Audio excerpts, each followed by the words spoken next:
And after lunch, they served out this ice cream I never had before. It was coconut ice cream. But I thought it was actually real ice cream made from cream, because that's what it tasted like. It's called Alpro vegan ice cream.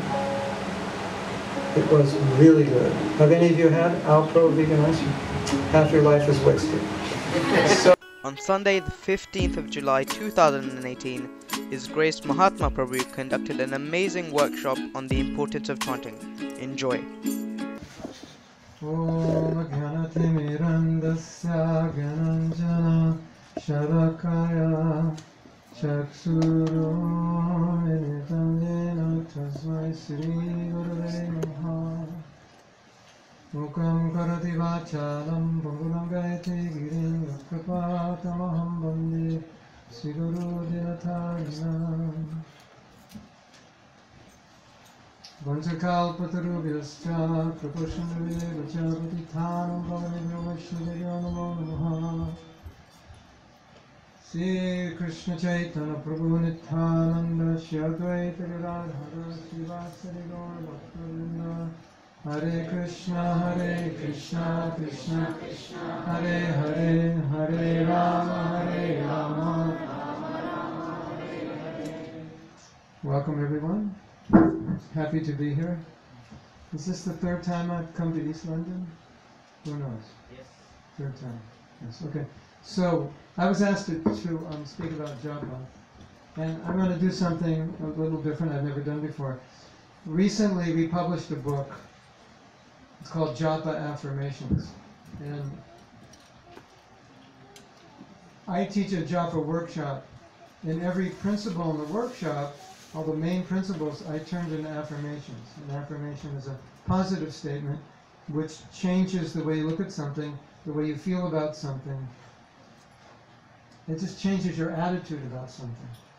Just like if I say, this little girl is the daughter, the granddaughter of Margaret Thatcher.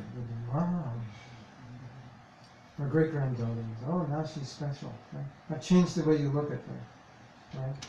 If I say this young man is a serial killer, oh, get him out. That changed the way you look at him.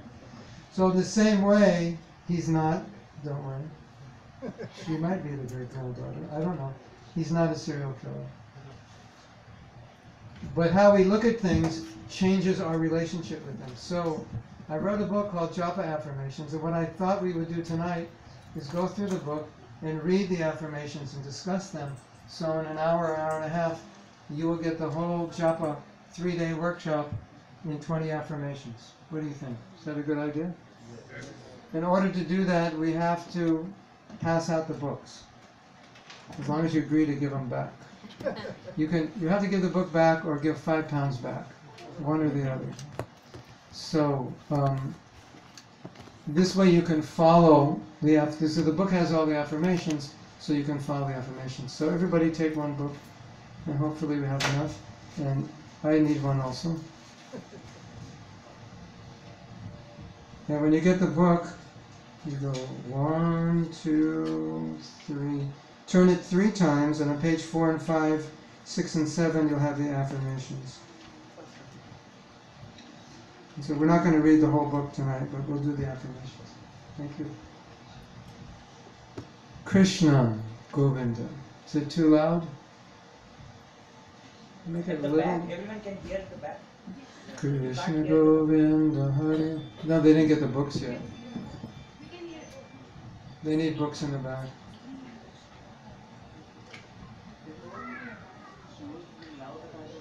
No, it's too loud. Well, it's too loud for Westerners. Indians is probably not loud enough. Because I figured the Indians, all their eardrums are destroyed because everything's loud in India. So all the bus horns and the loudspeakers. So this is probably not loud enough for you. But for us it's loud. Yes? So if you go to page 4, we'll read each affirmation and I will speak about it, and this will help you in your japa. And if you're not chanting japa every day, all I can say is I feel sorry for you. And you should be doing it every day. How many of you chant japa every day? Raise your hand. Very good. How many of you are going to start tomorrow morning if you're not doing it yet? Okay, affirmation number 1. I happily and enthusiastically welcome the holy names every japa session. So, sometimes when devotees chant, it can be a chore or not so pleasing. Sometimes it's difficult to focus. Yes? Sometimes you'd rather be doing something else, so it's not. Your attitude may not be good, or your rounds yesterday weren't good, so today you're not enthusiastic. So this affirmation is meant to create a positive attitude towards your japa. Before you begin chanting, you should have a positive attitude, right? Have you ever done something and you tell yourself, this is going to be difficult before you do it? Have you ever done that? This is going to be hard. Or you tell yourself, I don't want to do this. Like, what if I just pointed to one of you and said, you come here and you sit in this chair and you give the class? How would you feel? Some of you would not want to do it, right? Yes? So sometimes we feel that way about japa. I just don't want to do it. So the first affirmation is to create the right environment. Before you begin chanting, have a positive attitude about doing it. Because if you have a negative attitude, you know what happens? Attitudes produce results. You've heard of the idea of self-fulfilling prophecy. How many of you heard the idea of self-fulfilling prophecy? You know self-fulfilling prophecy? You think something's going to happen, and it happens like you think. Oh, it's going to be bad. And then it becomes bad because you projected that.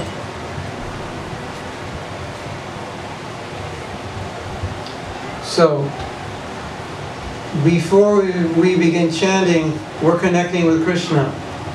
And so, we want to create a positive attitude.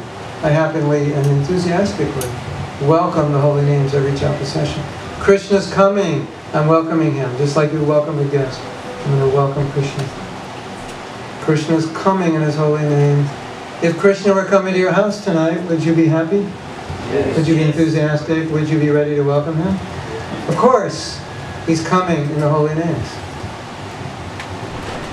If Krishna were coming tonight, would you say, I don't really feel like greeting him. I'm tired. No, you wouldn't say that. But sometimes we say that with japa, right? Yes? No, I don't really feel like it. So Krishna's coming. So we remind ourselves, or we put ourselves in this consciousness, I happily and enthusiastically, welcome. Swagata Krishna. Welcome Krishna to my home. We're going to spend some time together chanting. So when you're chanting, what are you doing? You're spending time with Krishna. You know, we have this statement, quality time, one-on-one. This is quality time with Krishna. You may not realize it, but Krishna is there in his name. We're spending time with him. So that's what japa is. So we want to focus what's actually happening. I'm going to be spending time with Krishna. Krishna, welcome. I get on my beat to welcome Krishna. I'm enthusiastic. I'm looking forward to this. Yes? So let's read this together. I happily and enthusiastically welcome the holy names every japa. I'm happy. Why am I happy? Because I'm fortunate. I have the holy name. That's why I'm happy. Not everybody has the holy name. So in gratitude, I'm happy. Yes? See this bead bag? The most valuable thing in the world sits inside this bead bag. And it's not money. It's beads. Because these beads can produce the greatest wealth, love of God. So that's why I'm happy to chant, because here I find the greatest wealth and the greatest satisfaction. Okay, number 2. I easily chant my prescribed number of rounds with focus and attention. So an affirmation is a statement which is meant to direct our consciousness to see things and perform things in a certain way. Just like you could say, I cannot chant with focus and attention. And I know all of us have said that at some point or another. Yes or no? I just can't focus. Right? You've made, I don't know what you call it, a de-affirmation. Maybe there's a word for it. You've made an affirmation that my rounds are going to be bad. I can't focus. Right? When I chant, I can't focus. You're empowering yourself to go along with your problem. You're confirming, reaffirming your problem. I can't focus.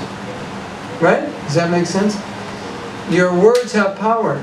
If you say I can't focus, you've just empowered that. Does that make sense?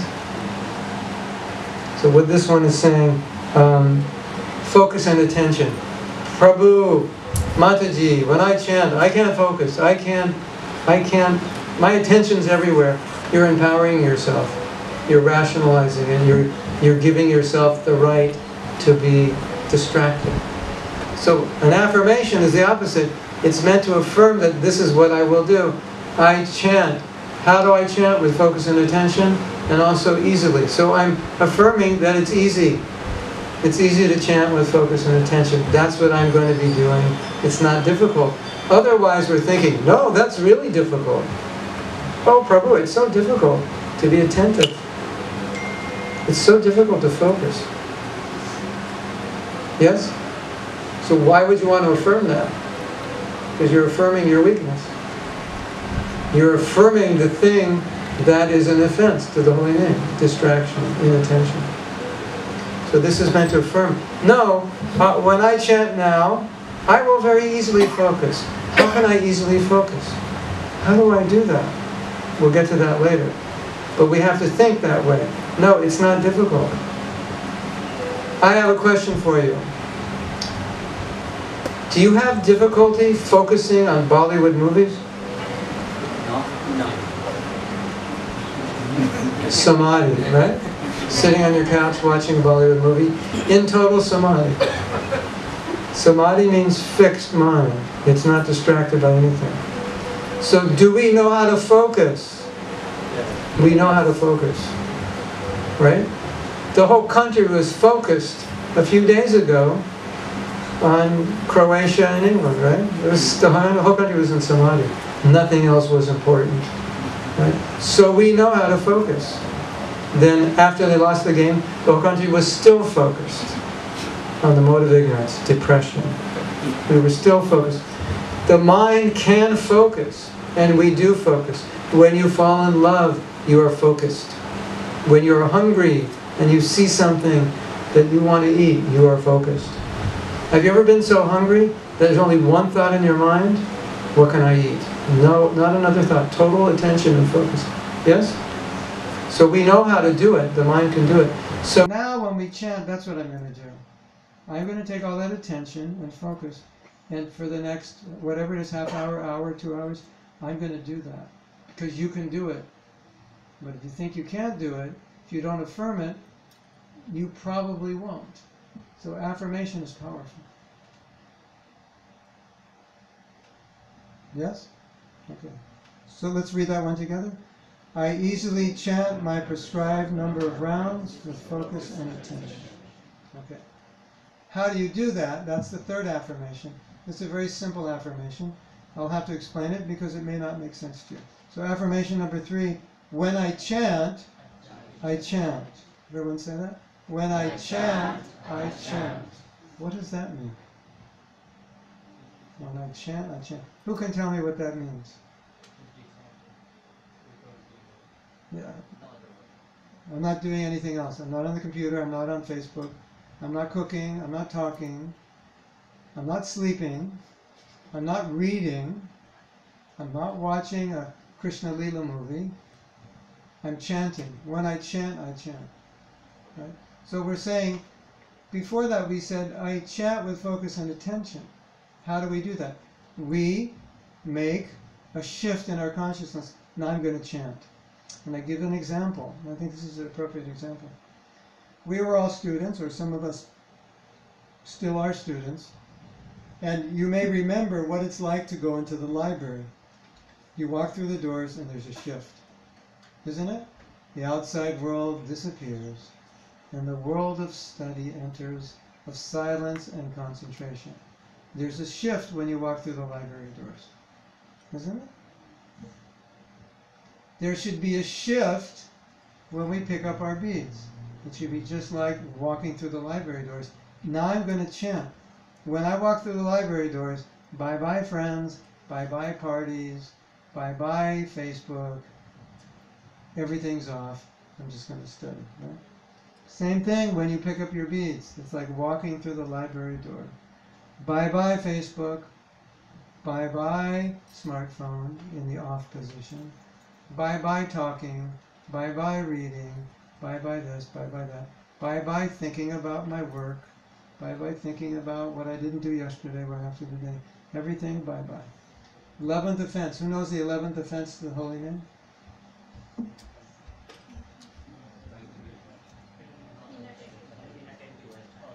Yeah, that means to have your smartphone on. That's the 11th offense. Have your smartphone on when you're chanting. Anything which is distractive can distract you. Have to turn it off. Some devotees say, it's so difficult to control my mind when I chant. Of course it's difficult. You've got your smartphone on, you've got your computer on, you've got this on and that on. Of course it's difficult. Because you're not following when I chant, I chant. You're following when I chant, I do other things. Right? One of the things you have to turn off is your mind when you chant. Put it in the off position. You can turn it on when you finish. You don't need it. You need your heart, you don't need your mind. But we let the mind go. We're chanting in the minds, right? 60,000 words a day, or whatever they say, 50,000 words a day. That's like 3 words every second. No, that's like 1 word every 3-4 seconds. 1 thought every 3-4 seconds. That's a lot of thoughts. Almost 200 thoughts a minute. So you're trying to chant with 200 thoughts a minute.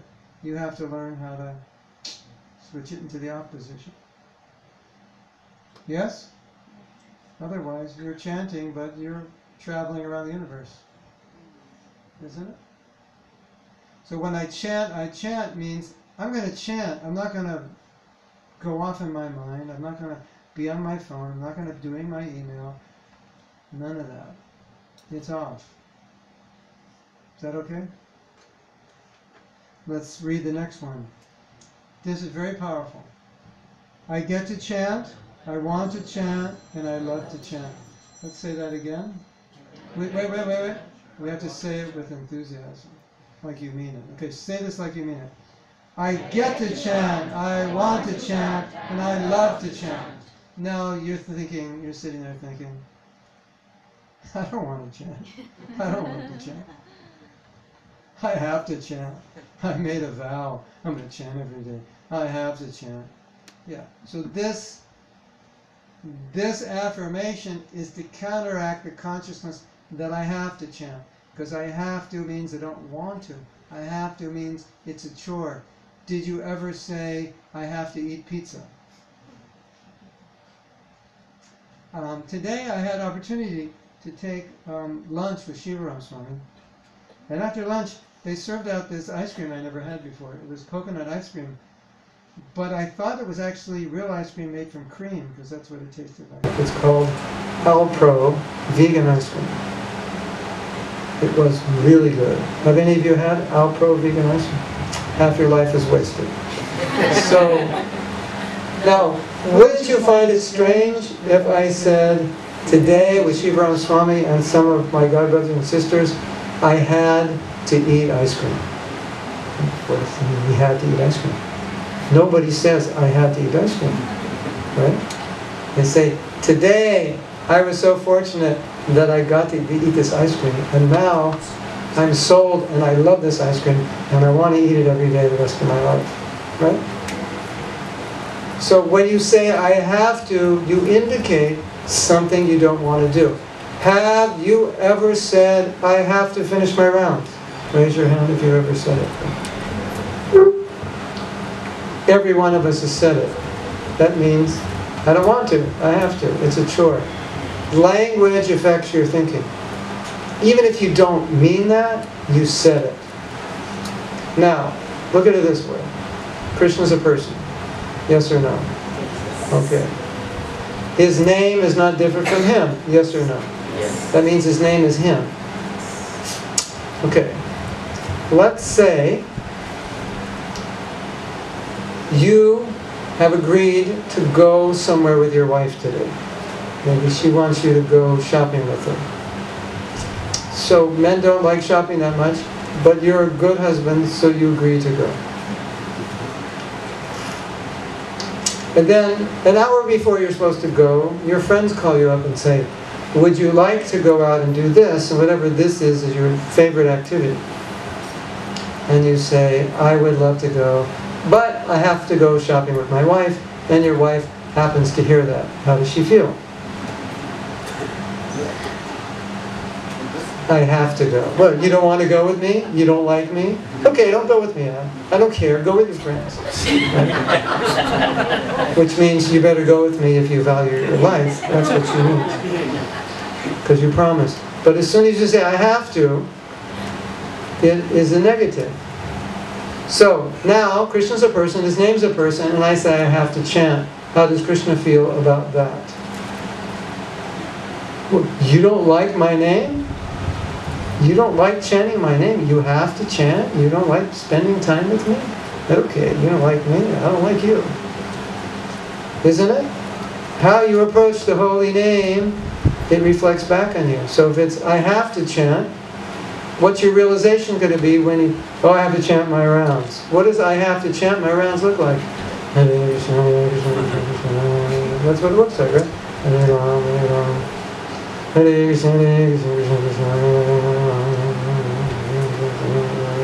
That's what it looks like, right? Now, you're sitting there thinking, but what if I say I get to chant, I want to chant, I love to chant, but I don't? What is that going to do? Well, we're going to experience it right now. I want you to say enthusiastically, I get to chant, I want to chant, I love to chant, and then we'll just chant. See what happens, okay? So say it like you mean it. And I'm going to explain why you mean it before we say it. Let me say a few more things.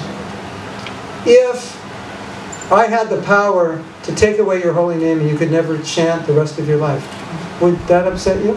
Like, you couldn't say Hare Krishna. I have Shakti. I touch your head and you can't say Hare Krishna. You can say Hari Bol, Nitai Gauranga, but you can't say Hare Krishna, Krishna Krishna, Hare Hare. You can't do it. So I've taken away your mantra. Would that be a problem? Yes. Of course. I get to chant means I appreciate it. If you took away that mantra, I would go crazy. Did someone put a gun to your neck and say, chant your rounds? Or did you decide? You made a decision, right? I'm going to do this. I want to chant. You want to chant. You, the soul, in the body, want to chant. You may not always feel like it, but you made a decision, so that means you want to. Right? I love to chant. What does that mean? That means the soul loves to chant. Yeah, it's the eternal occupation of the soul. We actually love to chant in a purified state. So now, with these three thoughts in mind, let's enthusiastically say this mantra. I get to chant, I want to chant, and I love to chant. That was not at all enthusiastic. Okay, let's say it enthusiastically. 1, 2, 3. I get to chant, I want to chant, and I love to chant. Okay, so now that you've said it, chant. Just chant for a few seconds, whatever, okay? In that mood, okay? Gratefulness, and just, wow, I'm so fortunate to have the holy name. Chant in that mood, okay? Hare Krishna, Hare Krishna, Krishna Krishna, Hare Hare, Hare Rama, Rama, Hare Krishna, Krishna Krishna, Hare Hare, Hare Rama, Rama, Hare Krishna, Krishna Krishna, Hare Hare, Hare Rama, Rama, Hare Hare Krishna, Krishna Krishna, Hare Hare, Hare Rama. Keep chanting, keep chanting. I get to chant. I want to chant. And I love to chant. Hare Krishna, Krishna Krishna, Hare Hare, Hare Rama, Rama Rama, Hare Hare, Hare Krishna, Krishna Krishna, Hare Hare, Hare Rama, Rama Rama, Hare Hare. Keep chanting. I get to chant. I want to chant. I love to chant. Hare Krishna, Krishna Krishna, Hare Hare, Hare Rama, Rama Hare Hare, Hare Krishna, Krishna Krishna. Feel fortunate. Hare Rama, Rama Hare Hare, Hare Krishna, Krishna Krishna, Hare Hare, Hare Rama, Okay. We are the most fortunate people on the planet because we have the holy name. Yes or no? Yes. Turn to the person next to you and say, you are the most fortunate person on the planet because you have the holy name.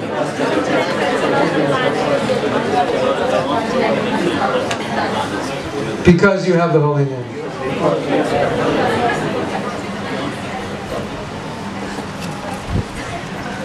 Not because you're beautiful, not because you're famous, not because you're wealthy, not because you have a nice husband or wife, but because you have the holy name. That makes you the most fortunate. And when you chant, if you can feel the fortune, if you can appreciate how fortunate you are, your taste for chanting will go up. The more you appreciate, the more it will go up. The more you will relish it.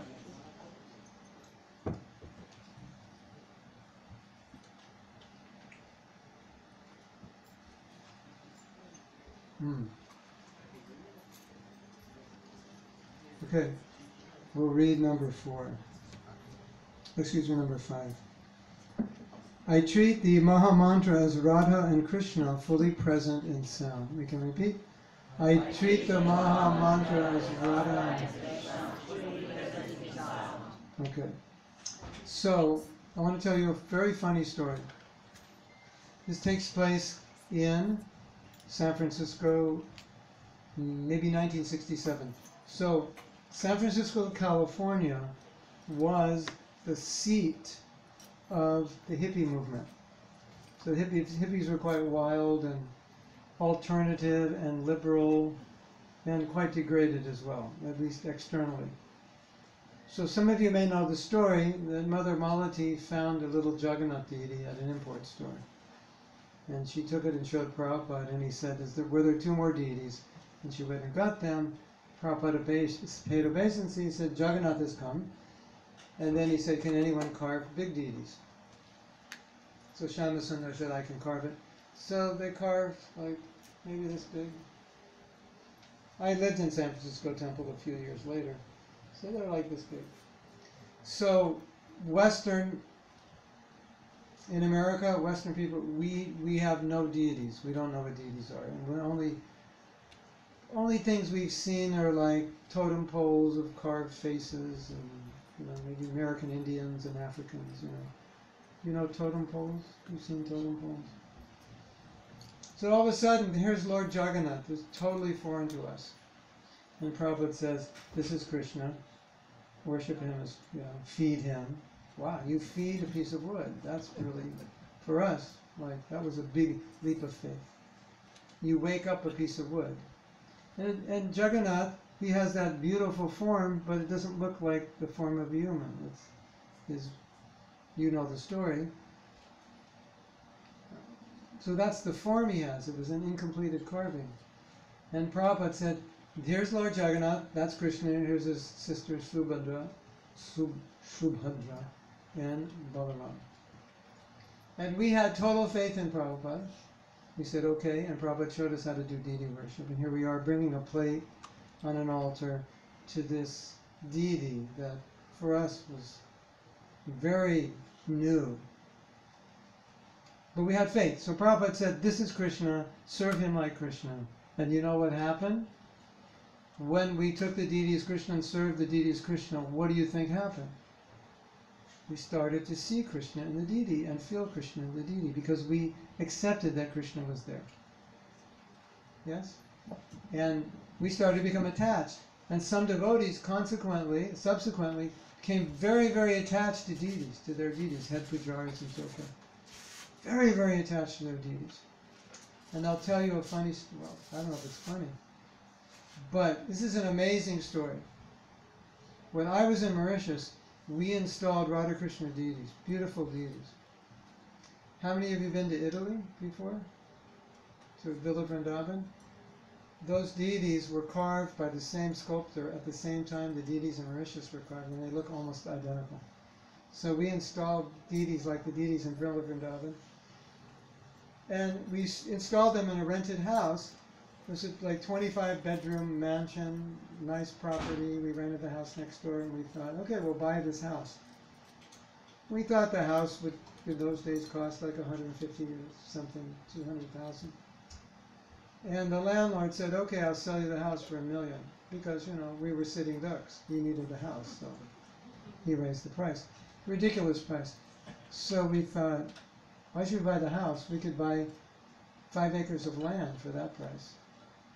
So we ended up buying 5 acres of land. But now there's nothing on the land, so where the deities are going to go? Well, we had another temple. So we said, will you take care of the deities while we build the temple on the land?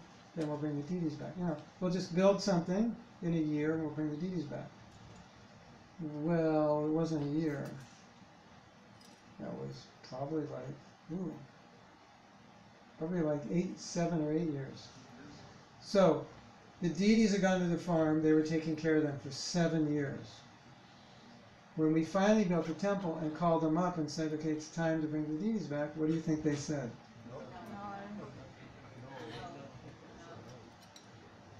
No way, we're not giving, those deities are ours. We took care of them for 7 years, you can't have them. Of course, they knew they had to give them back. But they were so attached from taking care of the deities, they didn't want to give them back. And those were our deities, and we were attached. So it was like, you know, pulling Krishna back from Kurukshetra to Vrindavan. It was a battle. It's the most emotional, highly charged emotional experience I've ever had in my Krishna conscious career. There was a battle between both temples. He's not coming. You can't keep him. You have to give him. We're not giving him. You know, there was an emotion on both sides. No, he's our Krishna. No, we adopted him. We won't let him go. So how did that happen? Because we accept that Krishna is the deity, and we serve the deity in that consciousness, and then we realize he's there. So that's what this affirmation is. Krishna is in his name. And we chant the name with full awareness that I'm sitting in the presence of Radha and Krishna in the form of sound. It is said in Shastra, in Kali Yuga, Krishna descends, what? Nam Avatar. The avatar of the name. So, he can come in wood, he can come in marble, he can come in stone, clay. Recently, he's come in resin, and he also comes in sound, which is just another form of material element. It's just more subtle, right? So he's Nam Avatar. So when we're chanting the holy name, we can meditate that I'm sitting in the presence of Radha and Krishna. They have incarnated in sound, and I worship them, just like I would worship the deity. And by doing that, you begin to realize their presence. By accepting that with faith, and honoring the holy name as Krishna, you begin to experience their presence. So that's what this means. So let's read it again. I treat the Maha Mantra as Radha and Krishna fully present in sound. Yeah. Number 6. I receive and feel Krishna's presence, mercy, and love in his holy name. Let's say it together. I receive and feel Krishna's presence, mercy, and love in his holy name. So how do we do this? Well, what happens when you chant Hare Krishna? You develop love of Krishna. How do you develop love of Krishna? By Krishna's mercy. All we have to do is chant properly. We don't have to do anything else, because all the mercy is in the name. I'll give you an example. I was recently in China, and we rode one of those bullet trains. You know about those trains? It was doing about 295 kilometers an hour. Yeah, it's like 180 miles an hour, something like 190. Beautiful trains. Just a little bit better than Indian trains. Slightly better. Yeah. So, if you buy a ticket, if you have the money and you can buy a ticket and book a train and get on the train on time and sit at your seat, then you will be going 300 kilometers an hour. Right? Are you making the train go 300 kilometers an hour? No. What did you do? You just made some money, paid for a ticket, made sure you got on the train on time. That's all you had to do. And now you're going 300 miles an hour, right? It's the same with the holy name. You made sure you chanted your rounds without offense, and the holy name will take you back to guided at 300 kilometers an hour. You don't have to do that. The holy name will do that, right? So what does that mean? That means Krishna has endowed the holy name with his love for us, because by chanting, that name will bring us back to him. Do you know that Krishna's waiting for you to go back? Did you know that? Right now, this very moment, Krishna's wondering, so, what's up? You know, when are you coming back? You know, when are you going to finish your business down there? Like, Krishna's thinking, like, what's so important? Like, what are you doing down there? That's so important that you're procrastinating. He's waiting, right? So how does he fish us out of this world? He fishes us out of this world with his name, because in his name we get love, and that love will attract us. So when you chant, you can feel that desire of Krishna to bring us back, because this name will do everything. It's the bullet train back to God. All you have to do is get on it. It's his mercy, it's his love. So it's a very powerful experience to feel Krishna's love and affection for us when we're chanting, to realize that God doesn't love me. What do you mean he doesn't love you? He gave you the holy name, and he gave you people to teach you the holy name, to initiate you in the holy name. How can you say he doesn't love you?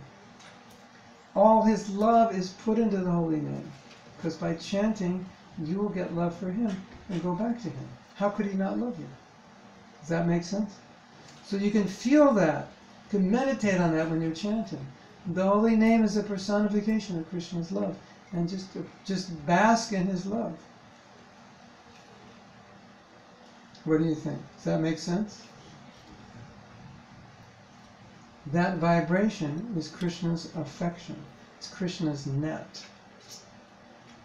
I love you so much that I've given you my name, and that will get you back to me. That's the bullet train. Okay, let's read it again.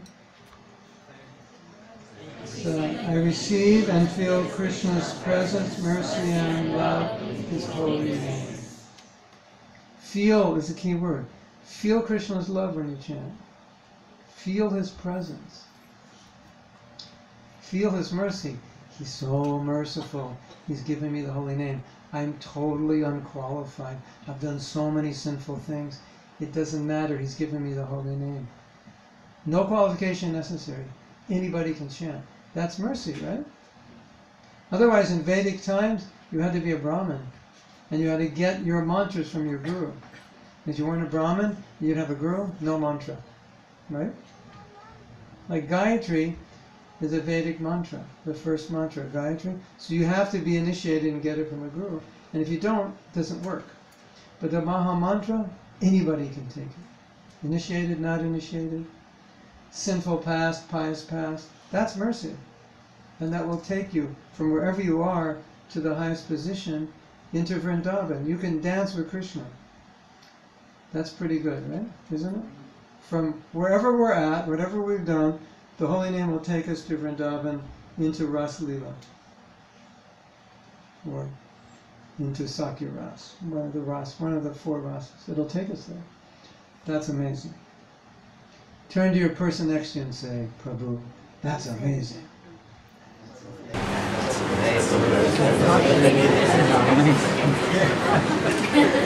I can go back to Godhead in one lifetime. Me, little old me, fallen me, stupid me, I can go back to Godhead in one lifetime. Is that amazing? Or is that amazing? Yeah, it is. And when you meditate on how amazing it is, it becomes more amazing.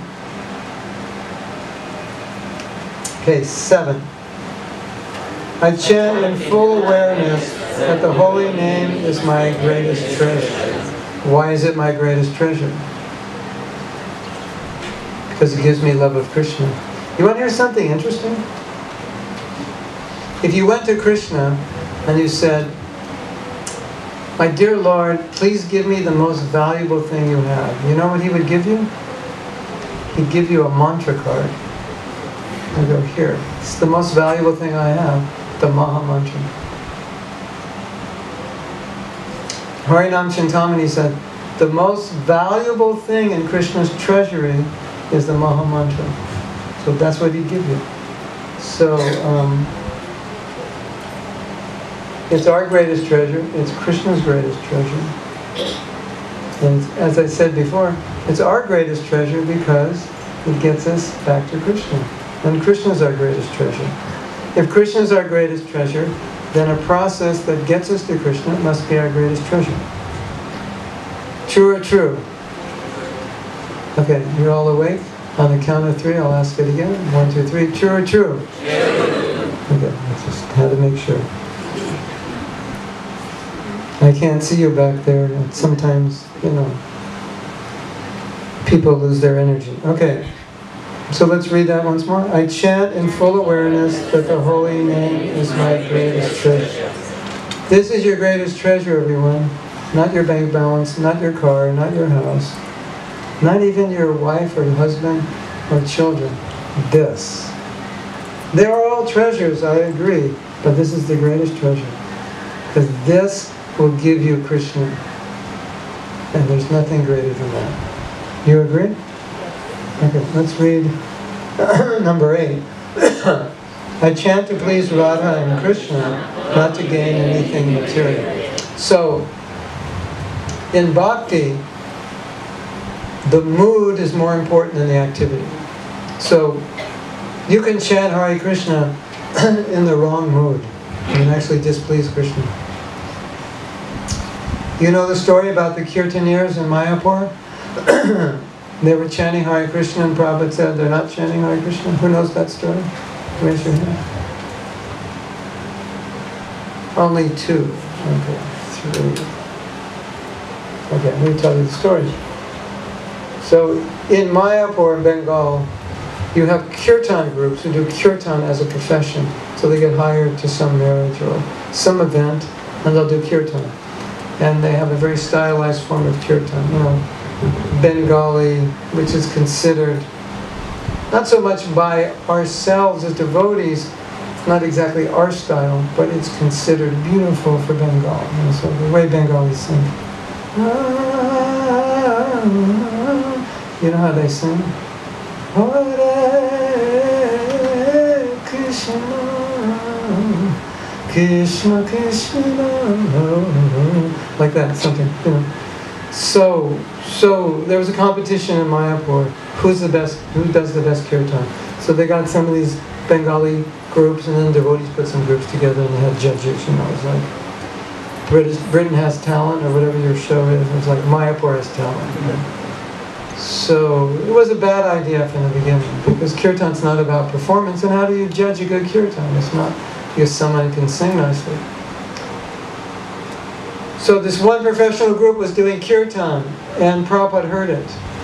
So they're chanting, Hare Krishna, Hare Krishna, Krishna Krishna, something like that. If you've ever heard Bengali like that. Something like that. So then Prabhupada turned to the devotees and he said, they're not chanting Hare Krishna. He's like, am I dreaming that I'm hearing the Maha Mantra? I'm hearing them chant Hare Krishna, and my Guru is saying, they're not chanting Hare Krishna. What am I to believe? I was once with Giriraj Swami. We were sitting in South Africa on the beach. Beautiful beach, Durban, South Africa. And he said, I'm losing faith in the words of my spiritual master. I said, why? He said, because Prabhupada said Juhu Beach was the most beautiful beach, but this beach is more beautiful. So, in a similar way, you're hearing the Hare Krishna mantra and your guru is saying they're not chanting Hare Krishna. What are you supposed to think? And Prabhupada said, they're not chanting Hare Krishna, they're chanting money, money, money. So Hare Krishna is coming out of the mouth, but money, money is the intention. Because they're professionals. So they're not going to chant unless they get paid. They're not devotees. Right? So this is interesting. And the Prabhupada also said, the Mayavadis, they chant Hare Krishna, but they want to be Krishna. So the reason they're chanting Hare Krishna is to become Krishna. So it's the same Maha Mantra from the mouth, but the intention is different. So what is the mood of japa? The mood of japa is to please Krishna. And this is really important. Because sometimes when we're chanting, we don't feel like chanting. Krishna just like, takes away the taste, or we don't have the taste. Like when Narada Muni saw Krishna, then Krishna disappeared, and then Narada Muni went back into his meditation. He couldn't make Krishna appear. Have you ever chanted good japa, tasting, and all of a sudden you lost it? And then you sit up, you put your beads in the same position, you do everything the same, and it doesn't work. No taste. Where did it go? You're looking around. Where did my taste go? Whenever that happens, this affirmation is your saving grace. I'm not chanting for my own happiness. I'm chanting to please Krishna. So if Krishna doesn't want to give me a taste, I'm going to keep chanting to please him. It's okay. I don't have to have a taste. It doesn't matter. My chanting is for his pleasure. So, okay, I don't have a taste now. Doesn't matter. And as soon as you chant to please Krishna, you'll have a taste. Even if you don't, you will. Isn't that nice? So that's the mood. We're chanting, why? Krishna, I want to please you, and I want pure devotional service. So that's why I'm chanting. I want to be a pure devotee. I don't want to show off. I'm not chanting to get a this or that. I'm chanting to please you, and I'm chanting so I can be a pure devotee. That's the mood. So the mood is more important than the mantra. Do you know that most devotees don't even pronounce the mantra properly? Even Indians, because wherever part of India you're from, you've got your own accent. You know, in Bengali, it's not Krishna. Sanskrit is Krishna. In Bengali, it's Krishna. Hare Krishna. Hare Rama. And Prabhupada once said, who's this Ramo? Who's this Ramo guy? I don't know. Who is it? Hare Ramo, Hare Ramo. That's Bengali. Hare Krishna, Hare Krishna. So technically, it's not Hare Krishna, Hare Rama, it's Hare Krishna, Hare Rama. So even Bengali is not pronouncing it right. And Mahaprabhu used to make fun of Bengali accents. He'd go around imitating the Bengali accent. You know? And you go to some other place, Hare Krishna. It's not Krishna. Prabhu, it's not Krishna, it's Krishna. Right? And you go to South Indian, it's Krishna. Right? So technically speaking, and I don't know, you know, there's so many places in the world that chant it in different ways. So technically speaking, probably most of us are not even chanting it properly. So does that mean we're not chanting the Maha Mantra? No, the intention, that's everything. One man said, Prabhupada, your disciples, they don't pronounce the Maha Mantra properly. Prabhupada said, I know, but Krishna knows who they're calling. So it's not a technical error like in a mechanical meditative process where you have to chant the mantra perfectly. Om Purnam Ara Purnam Idam Purnam Purnam Mudachyate. And you read these stories in Shastra where someone's cursing, to create a demon to kill this person, but they chant one syllable too long and the demon kills them. Do you know those stories? It has the opposite effect. This syllable is supposed to be short, they chanted it long, it had a different meaning. It meant kill me instead of him. And So it's not like that. It's not, it's the mood. So we're all chanting our different ways. I was just in China, they have their own way. Mahatma Prabhu, I want to welcome all of you. Mahatma Prabhu has come. Hare Krishna, Hare Krishna. Yeah, what does Krishna say? Oh, forget you Chinese people. You don't know how to pronounce my name. No. He knows the intention. So the intention is everything. You can chant perfectly and you could think, look at me. I chant perfectly. All these other people don't. I'm better than them. What does Krishna want to do with you? You're useless. You know. So chant perfectly for the next 300 lifetimes. No. That's not perfect chanting. Right? So, motive, very important. So we're chanting to become pure devotees and to please Krishna. So let's read it again. I chant to please Radha and Krishna, not to gain anything material. Okay, this next one is funny. I'll have to explain it. I am out of my mind and in my heart, fully present to the holy names when I chant. What does it mean? You know the expression, I'm out of my mind. It means I'm crazy, right? She's out of her mind. What does it mean? It means that chanting is not done with the mind, it's done with the heart. I'm out of the mind and in the heart. It's all about feeling. What does the Maha Mantra mean? Prabhupada said, the Maha Mantra means, Krishna, I want to serve you and I don't want to serve Maya. That's the mood of the Maha Mantra. It's a feeling. Prabhupada also said, the Maha Mantra means, Krishna, please accept me. Now, I'm going to demonstrate this with my hands. This is us, and this is Krishna, right? Long, long ago, once upon a time, us made a decision to turn our back on Krishna and go this way. Now, where that started is not the issue, but at some point, we went, doo, I think I'm going this way. My prospects look better this way.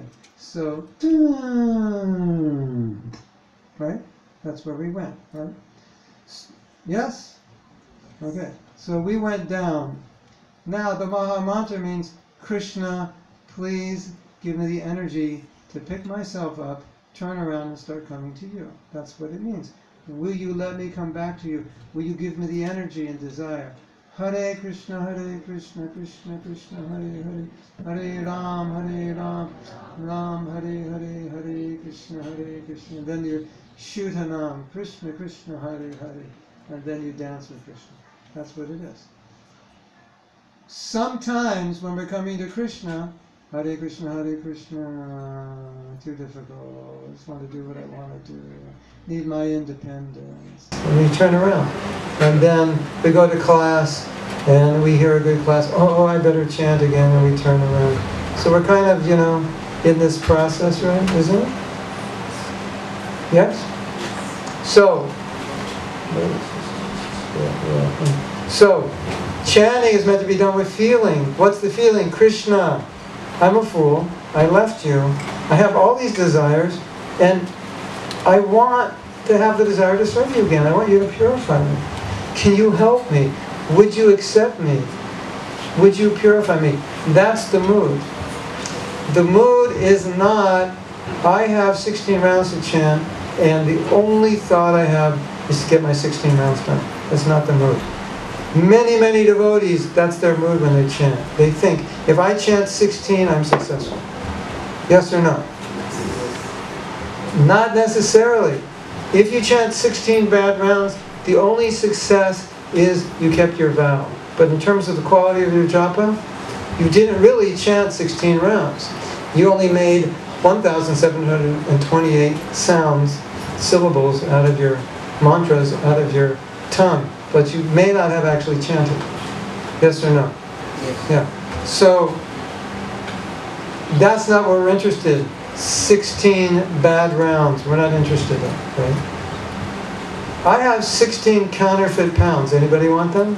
No. What good are you going to do with 16 I have 16 Mercedes. None of them work. You want one? Only cost you like $20,000 to fix it. You want one? Why do I want a Mercedes that doesn't work? Right? Why do you want 16 rounds that don't work? Does that make sense? Does it? Okay.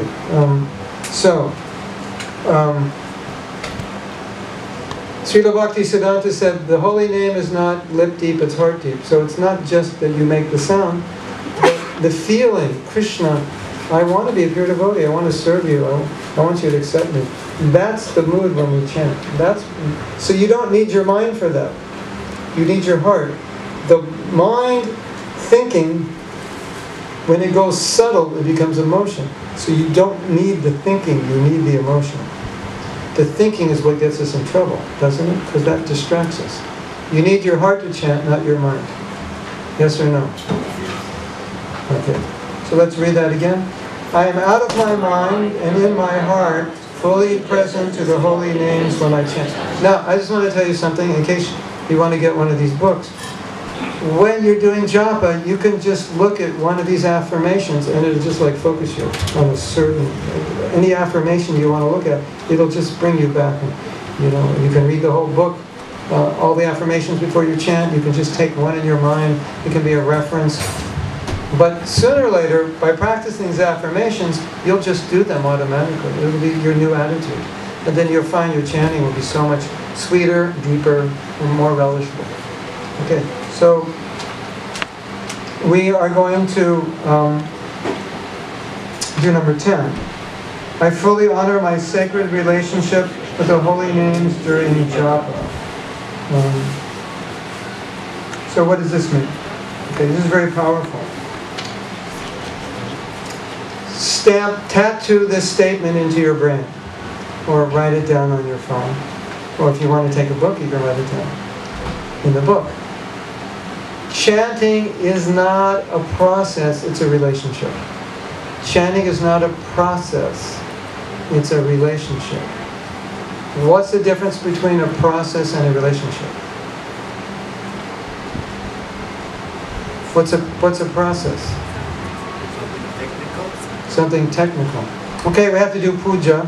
So 3 times water, sip it, this mantra, throw rice here, light this with this stick, then so many times around. So if you do that, then you've technically done it perfectly, right? But in bhakti, that's not really what we're after. We're after the relationship with Krishna and the love. So don't think of japa as a process. Think of it as a relationship. When we're chanting, obviously we're there, and Krishna's there in the holy name. So that means we're there, Krishna's there, relationship, right? So as soon as we begin chanting, there's a relationship. But if we process-oriented, then we think, how should I sit? How should I pronounce? How long should it take to chant the mantra? Is it okay if I stand? Can I sit? Should I face east? Should I face my deities? I get a lot of these questions. They're all process questions. They're not that important. I had one person ask me again and again and again, how long should it take to chant your rounds? I said 5 minutes, 10 minutes, 8 minutes, 7, 9, something like that. No, I need to know exactly. Like, can you give me the exact minute and second? Process-oriented. Right? So if we come from a ritualistic background where we were used to religious rituals and do this ceremony this way, then we may approach the holy name in the same way as a process. So you have to do 16 rounds, sit like this, chant, pronounce like this, Hare Krishna, Hare Krishna. Keep your eyes half open, and you lose the real thing, which is the relationship. So it's not the name is Krishna, so it's not a process, it's Krishna. Does that make sense? So it's a relationship. Yes? No? And if you enter your japa in that mood of relationship, it's very, very sweet. It's very, very different. But if you're chanting japa and you're thinking, oh, I chanted 8 rounds, I have 8 rounds to go, what time is it, how long did it take me, when will I finish? Oh, now I've got 10, only have 6 left. That's process, isn't it? And then I finish my rounds. Oh, I finished the process, it's over, 16 rounds, process done. Okay, hang the beads up till tomorrow. No need to chant anymore. I did 16, process is finished. Right? It's like, go back to the story. He's at the mall with his wife. His wife says, look we're just going to the mall for 2 hours. So they get there at 10. He's got his alarm set for 12. He's ready to go. she's shopping, looking at this, maybe I'll get this, maybe I'll get that, I don't know. Well, let's go back, check this out, and maybe we'll come back for this. And, okay, we'll buy this, but I can take it back. And he's going, oh my God, is she going to finish at 12? And it's 5 to 12, and he's like, okay, you said 12. How does she feel? It's like, he doesn't want to be with me. It's process. He's looking at his clock. She said 12, now it's 12. It's okay, can we go home? It's 12 o'clock. Isn't it? That's process, not relationship. Relationship is, no, I haven't finished shopping. Okay, all right. So, when you finish, we'll go home. That's relationship. Process, no, you promised, 12 o'clock. I have things to do. You told me 12, You're making me stay past 12. That's not fair. That's process. Does that make sense? Okay, so let's read it. I fully honor my sacred relationship with the holy name Stranger. Chanting is not a process, it's a relationship. Stamp that in your head. Make a sign. Put it on your wall. Get a tattoo. Put it on your bead bag. Make that your new password. Number 11. I chant to be accepted by Krishna and to repair my broken relationship with Krishna. Okay, here's the bad news. Once upon a time, long, long ago, there was God and a living entity. And the living entity broke the relationship. And we're the living entity who broke the relationship. And now we've been in prison, and we all have prison suits called material bodies. These are our jail suits, right? And so we're in prison for a certain duration of time according to our karma, right? So in modern colloquial language, we can say we blew it. Yeah, we turned away from Krishna. We broke the relationship. So Prabhupada said, one of the meanings of the Maha Mantra is, Krishna, please accept me, please accept me, please accept me. So this is a beautiful mood in chanting to recognize that I turned my back on Krishna, I broke the relationship, and now by some good fortune I've come in contact with Srila Prabhupada's movement and his books, and I understand that I have this relationship and I want to reconnect. And so when I'm chanting, I'm asking Krishna, would you allow me back in a relationship that I broke long, long, long ago? It's a very powerful mood. Yes? I broke the relationship. I ran away from you. I do not deserve, Prabhupada said, we do not deserve to even ask Krishna. A man mistreats his wife, he beats her, he cheats on her, he doesn't give her money, she's living in hell, and he wants to come back, and he knows, I have no right to ask her. I tortured her, I've made her life miserable, but I want to come back. He's on his knees, please will you accept me? That's the mood of the Maha Mantra. Not, when can I get these rounds done? Not, oh no, 16 rounds again today. That's not the mood. The mood is, Krishna, please accept me. I turn my back to you. I broke the relationship. I want to repair it now. Will you accept me? That's the mood. Yes or yes? Yes. Yeah. You chant japa in this mood is a different experience. You'll cry. You'll beg. You'll be there. That's what the holy name's about. Okay, so let's read that again. Number 11. I chant to be accepted by Krishna and to repair my broken relationship with him. Okay. The next one is basically an explanation of the one before. I chant from my heart, feelingly praying to come closer to Krishna. This is a prayer of a devotee. And it's a beautiful prayer. And in the prayer, he's defining what the holy name means, and he says, Krishna, please bring my heart closer to yours. Like, my heart's 1,000,000 miles from yours because I just think about myself. Hare Krishna, bring my heart closer to yours so I will feel something for you, and I will want my desire to be, your desire to be my desire. Bring my heart closer to you. Bring our hearts together. Isn't that beautiful? Hare Krishna, bring my heart closer to you. So it's similar to the one before. Number 13. I meditate on the meaning of the holy names as I chant. So Bhaktivinoda Thakur, he said we should meditate on what the holy name means. So we've given some meanings already. So what he's saying is that sometimes when you chant, you go into what I call the, what do I call it? What do I call it? I have a name for it. I forgot the name. But it's a kind of, you know the word blah. You know what the word blah means? You use the word in England, blah? Not blah, blah, blah. Just blah. How are you doing today? I have the blahs. Just nothing. No feeling. You don't use that in South Africa? Blah. Is that an American expression? It sounds like what it means. Blah. How do you feel today, Prabhu? Blah. So we call that the blahs. It's like nothing. No emotion. Just dead. So the blah japa zone. Have you ever been there? You have now entered the blah zone of japa. Hare Krishna, Hare Krishna. Nothing. There's no emotion. There's no taste. There's nothing. Just blah. Just white. Right? So Bhaktivinoda Thakur says that when you enter this zone, when you're chanting and you lose connection with what you're doing. You ever had that experience? You know, you ask yourself, what am I doing and why am I doing this? You connect with what it means. All these meanings we're giving. There are many meanings to the Holy Name. What am I doing right now when I'm chanting? I've just entered the blah zone. Everything is dead. I've lost connection with the name, why I'm doing it, with the feeling, everything.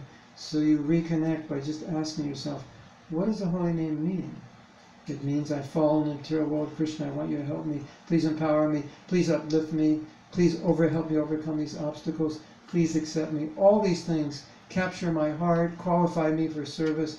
Whatever emotion you're feeling or can feel, that's what it means. Let me surrender.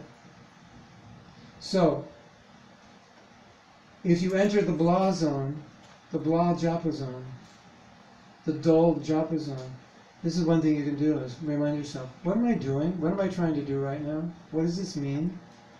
And it energizes your japa by connecting with the meaning. Does that make sense? So let's read it. Number 13, I meditate on the meaning of the holy name as I chant. Okay, number 14.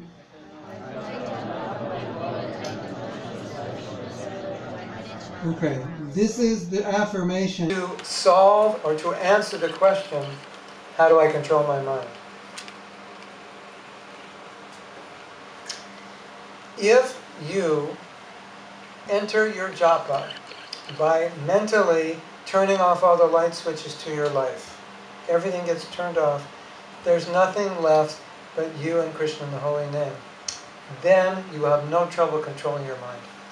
If you enter japa and your life is still turned on, you are going to be thinking about what? Gentlemen, where are you going to be when you chant japa? You're going to be in the office. Ladies, where are you going to be? You're going to be making shopping lists, or, doing your schedule, or thinking about something that bothers you, or a person that bothers you. Yes or no? Okay. Why does that happen? Because we haven't turned our life off. We've just entered japa, our life's still on, all the plugs are in, everything's going. Yes? So, imagine your life as a bunch of plugs. There's the work plug, there's the this plug, the that plug. So before you chant japa, just pull them all out. When you pull them all out, guess what? Your mind has nothing to think about. When they're all in, you've allowed your mind to think about all these things in your life. Does that make sense? You want to try to control your mind with japa? Why would you want to waste all your energy trying to control your mind when you can put all your energy into your bhakti just by pulling the plugs out? Then there's no energy that is to go into trying to control your mind. If all your energy is going to try to control your mind, you don't have any more energy left for your bhakti. It's just a battle. Does that make sense? So, Before you begin chanting japa, pull the plugs. Turn the lights off. What do we say here? Turn off my world, turn on Krishna's world. Isn't it funny that you would be chanting japa and your world would be in the center? Oh, I have this to do today, and this Prabhu I don't really like, and this I'm tired, and maybe I'll eat something now. Your world is becoming the center, chanting japa. What bigger paradox could there be than that? Krishna is supposed to be the center of your world. Krishna's name, form, qualities, and pastimes. Isn't it? And we're chanting japa and we're the center. That doesn't make sense. So why are we the center? Because everything's plugged in. So unplug. Try it tomorrow morning. Before you chant, just pull the plugs out in your mind. Okay, no office plug. No kitchen, no cooking plug, no cleaning plug. No, I don't like this Prabhu Mataji plug. I'm going to get back at this Prabhu Mataji plug. Pull them all out. And that plug, don't plug it back in. The other ones you'll plug back in because you have your duties. But try pulling out the plugs. Like I was saying, when you go in the library, you pull out plugs. Imagine you're a surgeon. You're going in to do a bypass surgery. All the plugs in your life are pulled out, right? You're not like on the phone with your wife. Yeah, well, for lunch we had a really good, just, could you hold on a second? I just got to cut something. No. All the plugs are pulled out. So, now you're with Krishna. Shouldn't you have all the plugs pulled out? Yeah. Krishna comes to your house. Okay, just sit down there just for a minute. I got a few things to do. And you're talking to Krishna and you like doing your email also. No. Krishna, could you just hold on a second? I just got to check the game. Who's winning right now. Yeah. All the plugs are pulled out, obviously. So does that make sense? Okay, let's read it again. I turn off my world and turn on Krishna's world when I chant my rounds. Okay, number 15. I chant with no other motive than to render pure devotional service. Actually, the mood of japa is Krishna, give me pure devotional service. That's why we chant, isn't it? So this is very simple. My desire is to render pure devotional service. That is my desire, and that is my nature. And when I chant, I'm asking Krishna, give me pure devotional service. That's all I want. So that's simple. Let's read that. I chant with no other motive than to render pure devotional service. Okay, number 16. My beads are my connection with Krishna and my ticket back to God. These are statements that Prabhupada made. Yeah. To Guru Swami in a letter, Prabhupada sent beads that he chanted on. He said, these beads are your connection to Krishna. Any of you ever lost your beads? Like you forgot where you put them?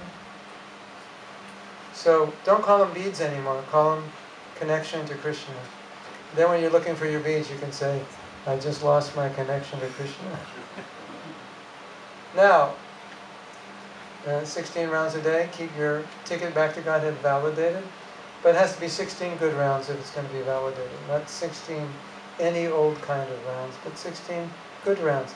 Then you keep your ticket back to Godhead validated. Otherwise, you go to the airport, Vaikuntha Express, when it's time to go back to Godhead, they'll look at your ticket and they'll go, you didn't pay your dues on this. You didn't keep it validated. What do you mean? Well, you didn't chant 16 rounds without offense every day.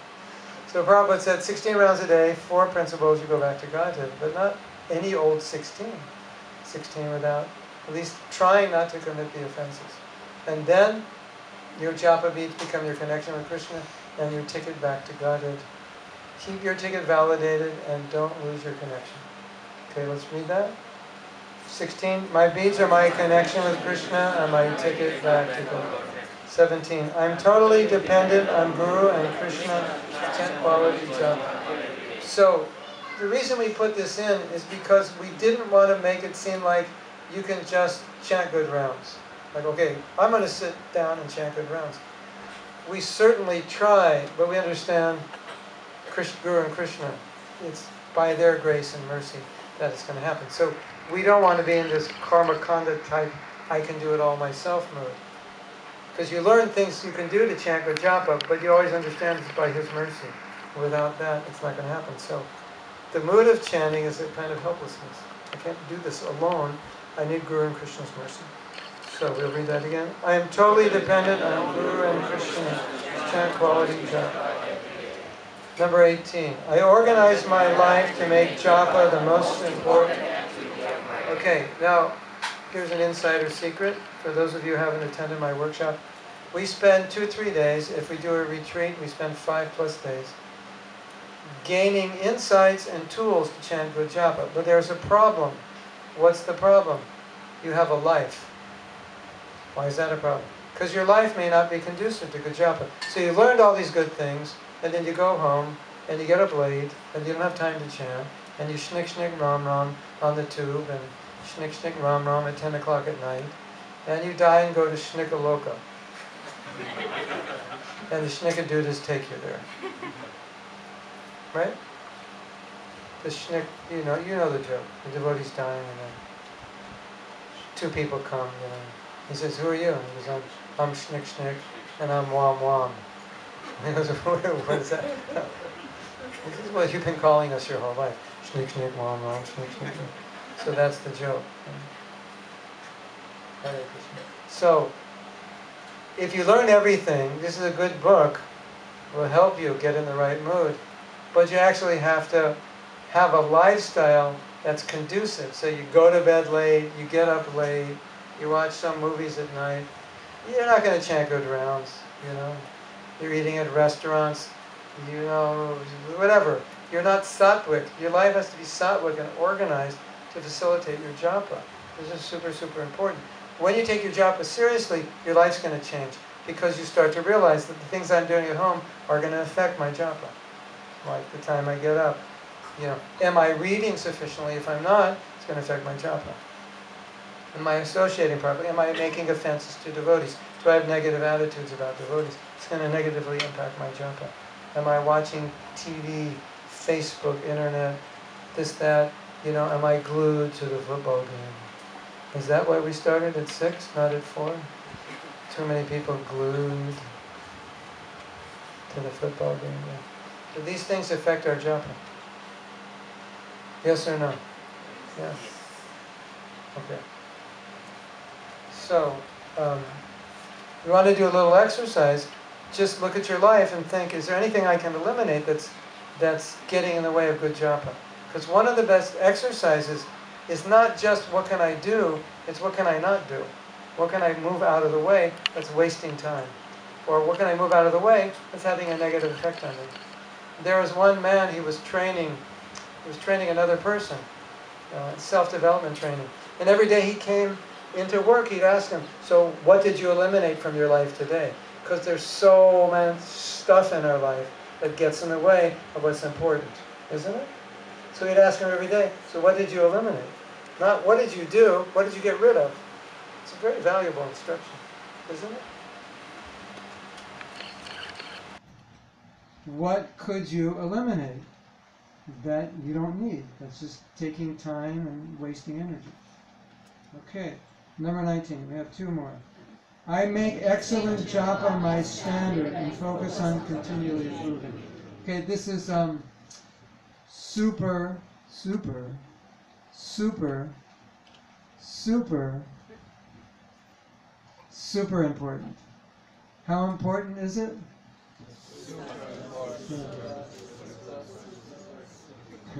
Super duper. Turn to the Prabhu next to you and say, listen to Mahatma Prabhu, what he's going to say is super important.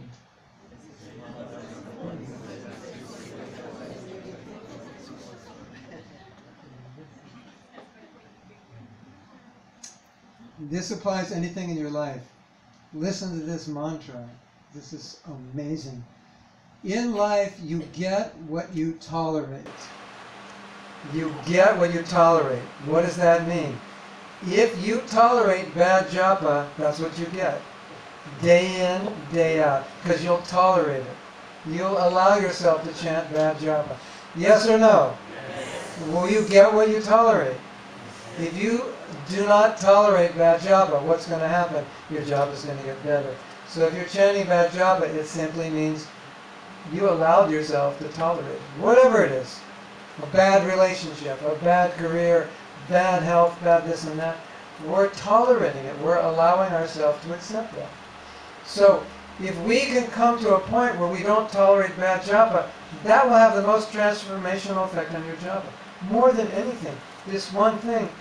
I will not accept bad japa ever again the rest of my life. You can get to that point, wow. That's it. You got it made. Throw the book away. You only needed that one affirmation.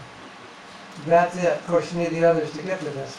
But this is what you want to get to. I will not tolerate bad japa. That becomes your whole frame of reference, your whole consciousness. Immediately, you will always chant good japa. You will always chant good japa. You will never allow yourself not to chant good japa. Would that be good? That automatically you pick up your beads and it's like an internal meter just takes you. Good japa. Do you realize you have an internal meter right now? That this is how it works. You put your hands in your beads. It's early morning. You get it. You put your hands in your beads, and as soon as you put your hands in your beads, your meter kicks in, and then it stops. On a scale of 1 to 10, it stops somewhere, and basically your japa just becomes wherever it stops because you've got it pre-programmed. Did you know that? Did you realize you have a default setting for japa?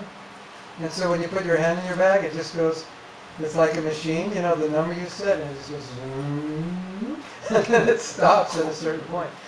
And you know, you've all told yourself, well, you know, I can't really chant good japa, I can't really do this. You've got the default, it's set, right? Yes or no? Yeah, if you think about it, you'll see, as soon as you put your, you know, basically, where does it stop? It's kind of like what you did yesterday and last week, and that's kind of that's what I expect. So it's Hare Krishna, Hare Krishna, Krishna, you know. And every day after 8 rounds, I completely space out, look at my phone, start talking. Done that for the last 14 years because I've said it. So now I reset it. I'm not going to tolerate this anymore. And at 8, I don't talk because I've reset the default. That sounds too simple, but it's true. And if you reprogram it, you'll see. It'll play out differently. Does that make sense? Yeah. So this is super important. You get what you tolerate. Isn't it? Bad relationship, you tolerate it, that's what you get. Bad health, you tolerate it, that's what you get. Bad japa, you tolerate it, that's what you get. Bad this, you tolerate it, that's what you get. It's a powerful principle. You get this one, you got it made. You got the essence of everything. Okay, let's read it again. I make excellent japa my standard and focus on continually improving. And the last one is just inspirational quote. I relish chanting the holy names. So this is what we want to come to, relish. So in this book, I talk about each one of these. So I give these explanations that I give today, or maybe not exactly, but there's the whole japa workshop in 20 affirmations.